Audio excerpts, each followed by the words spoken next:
जो लोग ईरानियों और उनके इतिहास को जानते हैं उनको पता है कि ईरानी कौम ऐसी नहीं है जो हथियार डाल दे। ईरान इजराइल जंग के बीच जब अमेरिकी राष्ट्रपति डोनाल्ड ट्रंप ने ईरान पर ऑपरेशन मिडनाइट हैमर लॉन्च किया तो ईरान के supreme leader ayatollah Ali Khamenei ने एक्स पर एक पोस्ट में ये बात लिखी थी। बात सही भी है। ईरान का इतिहास जंग का रहा है और ऐसे में एक नाम बार बार सामने आता है, वो है आयतुल्ला रूहुल्लाह खुमैनी। आज इंडिया टुडे मैगजीन में 1989 में छपी राज चेंगप्पा की रिपोर्ट से जानेंगे कौन है खुमैनी, जिन्होंने ईरान की जनता को भी जंग के रास्ते पर ला दिया और कैसे उनकी मौत से पूरे देश की इकोनॉमी ही चरमरा गई।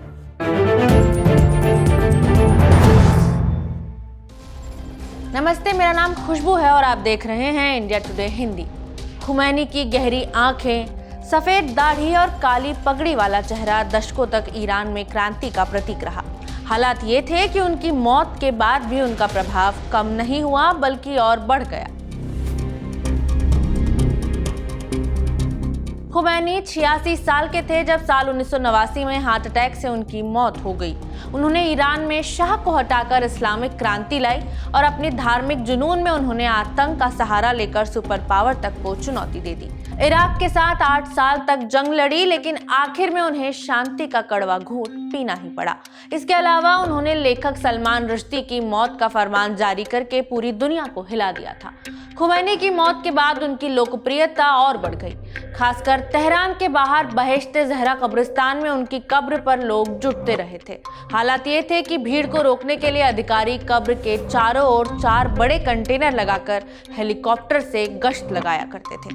खुमैनी के बेटे अहमद खुमैनी ने उन्हें बश्ते ज़हरा कब्रिस्तान में दफनाया, वही कब्रिस्तान जहां इराक जंग में मारे गए सैनिकों की कब्र थी। इस जंग में लाखों लोगों, खासकर किशोरों की जान चली गई। ईरान की अर्थव्यवस्था टूट गई और देश विधवाओं और अनाथों से भर गया। फिर भी खुमैनी के लिए लोगों का प्यार कम नहीं हुआ। तेहरान में सुगरा कोसामी, एक गृहिणी, 3 घंटे लाइन में सिर्फ इसलिए लगी रही ताकि वो बस से कब्र तक पहुंच सके। उनका बड़ा बेटा जंग में मारा गया था, फिर भी वो कहती थी, मुझे खुशी है कि मेरा बेटा शहीद हुआ, अगर दूसरा भी मरता तो दुख नहीं होगा। खुमैनी ने हमें सच्ची जिंदगी सिखाई और शाह को हटाया है। उन्हें दफनाने के दौरान लाखों लोग सड़कों पर जमा हुए। भीड़ ने खुमैनी के शव को ढकने वाले कपड़े के टुकड़े फाड़ लिए क्योंकि उसे पवित्र माना जाता है। हेलीकॉप्टर को उतारकर शव को कब्र तक ले जाना पड़ा। भीड़ इतनी थी कि 2 बार हेलीकॉप्टर की लैंडिंग रोकनी पड़ी। खुमैनी की मौत से ईरान का भविष्य अनिश्चित हो गया था। भारत के विदेश मंत्री पीवी नरसिम्हा राव जो दफन में शामिल हुए, उन्होंने कहा, ऐसे बड़े नेता की मौत से बड़ा खालीपन आया है जो ईरान के भविष्य को प्रभावित करेगा। ब्रिटिश अखबार द इंडिपेंडेंट के संपादक हार्वे मॉरिस ने कहा, लोगों का शोक सरकार के समर्थन नहीं बल्कि खुमैनी के व्यक्तित्व का सम्मान है।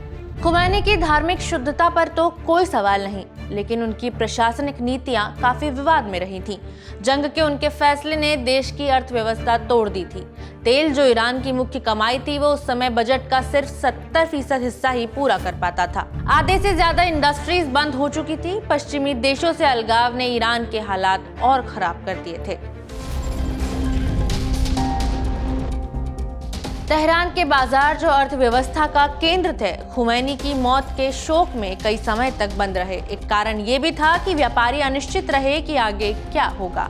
स्थिति संभालने के लिए सरकार ने राशन कार्ड जैसी व्यवस्थाएं शुरू की, जिसमें मांस, चावल, दूध और अंडे सस्ते मिलते थे, लेकिन बाजार में कीमतें आसमान छू रही थी। इधर जंग में मारे गए सैनिकों के परिवारों को घर, सैलरी और टैक्स में छूट दी जाती रही, जिसका बोझ सरकार पर पड़ रहा था और आम इंसान की जिंदगी मुश्किल में होती जा रही थी। खुमैनी ने 1979 में गरीबों को उठाने का वादा किया था, लेकिन वो पूरा नहीं हुआ। महंगाई से मिडिल और हाई क्लास ज्यादा प्रभावित हुए, जो शाह के समय शान से जीते थे। गरीबों ने खुमैनी के जन्नत के वादे पर भरोसा किया था। जंग ने देश को एकजुट तो रखा, लेकिन अब खुमैनी की कमी देश को खल रही थी, लेकिन इसका इंतजाम भी खुमैनी करके ही गए थे। खुमैनी ने अपने उत्तराधिकारी के लिए नियम बदले। अब ग्रैंड आयतुल्ला की जरूरत नहीं रही, बल्कि पढ़ा लिखा और ईमानदार नेता सुप्रीम लीडर बनने के लिए काफी है। उनकी मृत्यु से पहले उन्होंने संकेत दिया कि इसके लिए अली खामेनी का नाम मुफीद है। खुमैनी की मौत के बाद 83 सदस्यों की परिषद ने खामेनी को सुप्रीम लीडर बनाया। खुमैनी भले ही अब इस दुनिया में नहीं, लेकिन उनकी मौत के 36 साल बाद भी उनके इस्लामिक क्रांति की सोच ईरान की रगों में है, जिसकी एक झलक हाल ही में हमने ईरान इजराइल जंग के दौरान देखी थी। ऐसे ही और पुरानी स्टोरीज और किस्सों के लिए देखते रहिए इंडिया टुडे आर्काइव। वीडियो में इतना ही, शुक्रिया। इसी तरह की तसल्ली से भरी हुई एक्सक्लूसिव रिपोर्ट्स देखने के लिए सब्सक्राइब करें इंडिया टुडे हिंदी का यूट्यूब चैनल और बेल आइकन जरूर प्रेस करें ताकि वीडियो अपलोड होते ही आपको खबर हो जाए।